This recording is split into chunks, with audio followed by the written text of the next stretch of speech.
Мәскәүдә узган халыкара китап күргәзмәсендә Татарстан китап нәшрияты катнашып, дәрәҗәле бүләккә лайык булган. Бүләккә нәрсә? Бу турыда тулырак актуаль әңгәмә сәхифәсендә. Әңгәмәне журналист Миназим Сәфәров алып бара.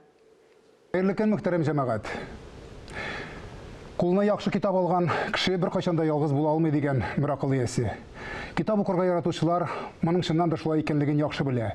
Әледән-әле яхшы эчтәлектәге китаплар белән сөендереп торучы үзебезнең Татарстан китап нәшрияты шушы арада гына халыкара китап ярминкәсеннән бүләкләр белән кайтты. Бу хакта тулырак сөйләшү өчен без бүген студиягә нәшрият директоры Илдар Сәгъдәтшинне чакырдык. Хәерле көн, Илдар. Исәнмесез. Кыскача гына телевизор караучыларга сез үзегез катнашкан ярминкә турында сөйләп китсәгез иде.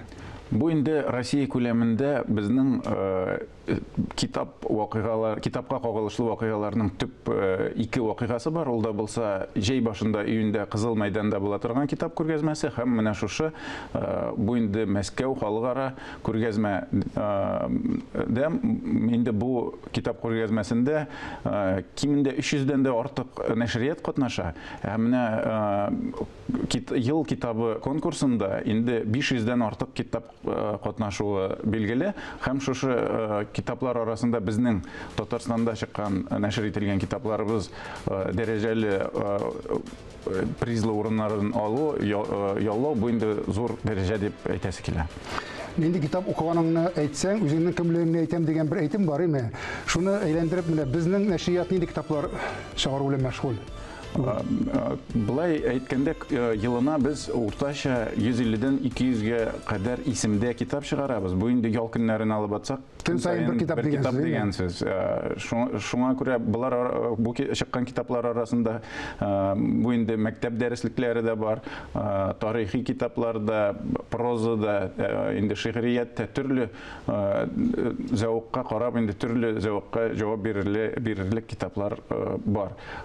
Инде монда Мәскәүгә дә алып барган китаплар арасында 200-дән артык исемдә китаплар бар, барлыгы 3000-нән артык дана китаплар һәм шуны әйтәсем килә, 90%-нан артыгы сатылып буш кайттык Мәскәүдән. Димәк, ихтыяҗ бар, киләчәктә дә шушы ихтыяҗ булыр дип өметләнәбез. Ярминкә яшәп китү өчен әлбәттә башта үзеңнең товарың булырга тиеш бит инде, әйме? Товарсыз гына чыгып китә алмыйсың. Икенчедән, ярминкәгә баргач, кемнең нинди товар сатканын да күрәсеңдер, әйме? Менә шулар янәшәсендә безнең дип әйтәм, үзең нәшрият чыгарган китаплар ни дәрәҗәдә? Бик мактанасы килмидер, дөресен әйткәндә, әмма чагыштырганда безнең китапларыбыз ассортимент буенча да, безнең төрлелеге буенча да, аннарсын ясау китапның җитештерү сыйфаты буенча да шактый яхшы дип әйтәсем килә. Башка нәшриятләр алдында да, башка беркем алдында да безнең теге уялырлык ниндидер китапларыбыз түгел. Хәтта чит илләр белән чагыштырганда кайбер китапларыбыз әле яхшырак та. Әмма шушы ярминкәләрнең аларның тагын да бер төп максаты дип әйтәсем килә. Без дә анда барып башка нәшриятләрнең китапларын карап, тәҗрибә өйрәнеп кайтабыз. Һәм инде монда мин генә түгел, менә нәшриятта эшләүче редакторларыбызга да шундый мөмкинлек бар. Алар көн дәвамында Мәскәү бит инде якын гына безнең өчен. Бит бу күргәзмәдә Якутиядан, анда Чечнядан, Дагестаннан, төрле ерак өлкәләрдән дә катнашучылар байтак, алар өчен авыррак андый эшне оештыру. Безнең редакторларыбыз, аларның бөтен яңа нинди юнәлешләр бар, китап кайсы якка ничек үсеш ала, шуларын өйрәнә алалар һәм өйрәнеп кайталар һәм безнең эшебездә шушы тәҗрибәне инде файдалана да алалар.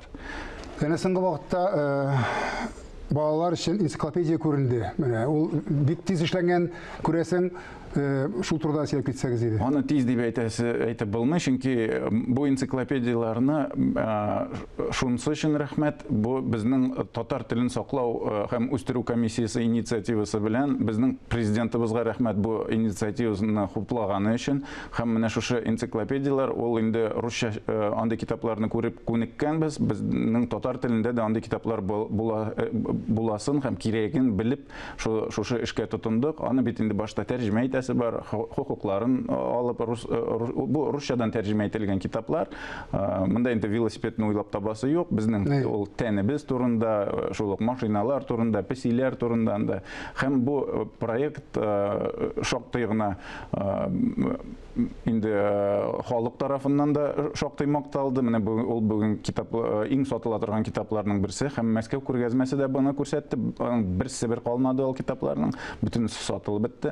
Һәм бу проект инде киләчәктә дә дәвам итәр дип өметтә торабыз, чөнки булар безнең бу энциклопедиялар, алар беренче чиратта безнең балалар бакчаларына йөрүче, безнең балаларыбыз өчен эшләнгән, шуларга юнәлтелгән. Инде киләчәктә эшли торган, менә инде хәзер сөйләшүләр алып барабыз, киләчәктә тагын 10 шундый китапны чыгару турында, инде мәктәп балалары өчен. Бу инде тагын да безнең инде бар анда төрле бүленешләр 0+, 6+, менә хәзер инде 6+ка күчәбез. Менә киләчәктә дә бу проект дәвам итәр дип торабыз. Чыннан да китап укымый дип кул кушырып утырсаң, әлбәттә укымаячаклар инде. Чөнки әгәр кулында гаджеттан башка бер күрмәгән бала, ул шуның белән үсәчәк тәрбияләнеп. Баланы миңа калса менә шундый китапларга ымсындырып, шундый китапларны тәкъдим итеп, чөнки моңарчы безнең әле күп генә әйтсәк тә, менә каян алыксың без балаларны өйрәтә торган, балаларның күңелен җәлеп итә торган китаплар дип әйткән кешеләргә менә җавап изеннәндер инде. Мин күргәнсезнең 6 энциклопедия шуннан да ул. Аннары без дә тик кенә тормыйбыз, заманның үзгәрешләрен бөтенесен чамалап, карап торабыз. Шуңа күрә менә сез әйткәнчә, безнең яшьләребез алар күбрәк гаджетлардан файдалансалар да, без аларга карата да менә үзебезнең интернет сайтыбызны булдырдык, һәм ул интернет сайтыбызда бушлай рәвештә бүген электрон китапларны укырга мөмкин. Ул 1500-нан артык электрон китап анда. Безнең милләттәшләребезнең төрле илләрдә, төрле безнең Татарстаннан читтә яшәүчеләре билгеле, һәм алардан бик күп рәхмәт сүзләрен ишетергә туры килә. Һәм әле соңгы проектларның берсе буларак, монда шуны да әйтеп үтәсем килә, безнең президентыбыз Рөстәм Нургалиевич ярдәме белән бездә шушы сайтка 770 сәгать күләмендә аудио китапларда урнаштырылды. Бу инде безнең төрле җирдә яшәүче милләттәшләребез татар телен ничек дөрес иттереп файдаланып, дөрес татар телен ишетү мөмкинлегенә ия булдылар. Һәм шунсы тагын игътибарга лаек дип әйтәсем килә. Бу проектка 5 куллап безнең телевидение дикторлары, безнең театрларыбыз артистлары тарафыннан алар катнашуы һәм алар тарафыннан бу безнең китаплары яңгыравы бу проектка тагын да ниндидер ям өсти. Һәм мин шуны да уйлап куям кайчагында, менә ул бит инде аудио китаплар, ул 30-нчы, 40-нчы елларда уйлап табылган әйбер.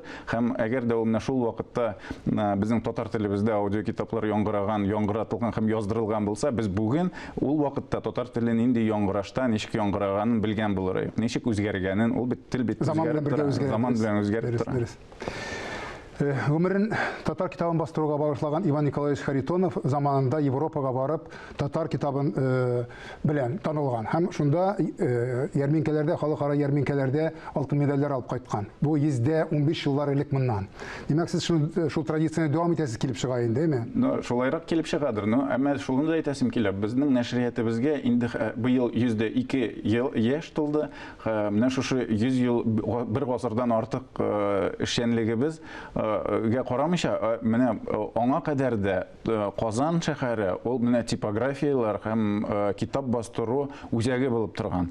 Һәм биредә Каримовлар типографиясе, менә шул сез әйткән Харитонов типографиялары шактый гына эшләп, бүгенге көндә хәтта менә билгеле булган Үзбәкстан территорияларына, Төркмәнстаннарга, Казакъстаннарга бастырылган китаплар әле дә менә аларда китапханәләргә кирип карасак, анда Казан 1890-нчы, 1900-нчы еллар һаман саклана.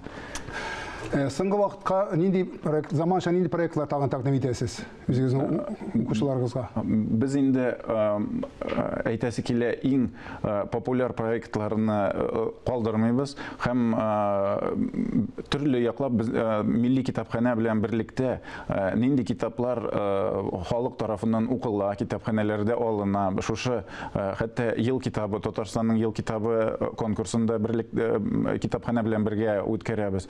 Үзебез безнең нәшриятыбызның кибетләрендә сораштыру үткәрәбез. Шул сораштырулар һәм ел китабы конкурсы нәтиҗәләре буенча без киләсе елларда нинди планнар корырга икәнен шуннан мәгълүмат туплыйбыз. Һәм киләсе елда чыгачак шактый гына китапларны безнең социаль челтәрләрдә булган аккаунтлардан белеп була. Ул да булса инде ел сайын без инде беренче чиратта безнең классикларыбызны онытмыйча, аларны менә быел Тукайыбызның 135 еллыгына багышлап менә инде ел Россия күләмендә ел китабы дәрәҗәсенә танылган безнең 3 томлыгы җиңүе дә шуны бу эшнең кирәклеген исбатлый. Рәхмәт әңгәмәгез өчен. Җиңүләр, гомумән китап, без укытган китаплар алга таба да чыгып торсын. Татарны китапсыз күз алдына китерә алмыйбыз. Рәхмәт. Амин, рәхмәт сезгә. Китап укудан туктаган кеше фикерләүдән дә тукты дигән гыйбарәне истән чыгармыйча гына яшәгән насыйп булса дигән теләктә бүгенгә сезнең белән саубуллашам. Исәнлектә күрешик.